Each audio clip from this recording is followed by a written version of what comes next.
નમસ્કાર, હું છું હિના અને આપ જોઈ રહ્યા છો ઇન્ડિયા ન્યૂઝ ગુજરાતના મહત્વના સમાચારની શરૂઆત કરી અમીરગઢથી। તો અમીરગઢ તાલુકાના ઉપલાબંધ ગામમાં રહેતા એક આદિવાસી પરિવારના ખોરડામાં અચાનક આગ લાગી હતી। જો કે આગને કાબૂમાં લેવાય તે પહેલા આગની જ્વાળામાં ઘરમાં રાખેલો સામાન બળીને રાખ થઈ ગયો હતો।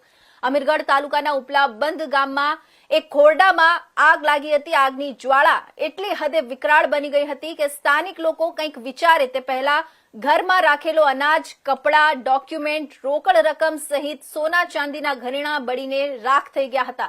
અત્રે ઉલ્લેખનીય છે કે આજે આ પરિવાર ઘર વગર નિરાધાર બેઠો છે, જે સરકાર પાસે આશા વ્યક્ત કરી રહ્યો છે।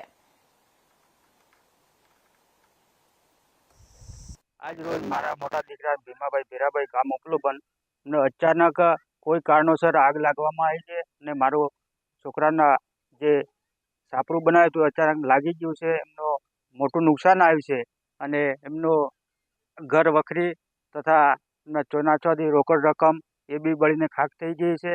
એમના જે મહેનત કરી અને ખેતી કરીને વરિયાળીના પૈસા હતા તથા 3 દીકરાઓ છે એમના મારા, એ બધા બહાર મજૂરી જાય છે। એમનું બધું જે મજૂરી હતી એ બી ભેગી કરેલી હતી એ બી સળગી ગઈ છે।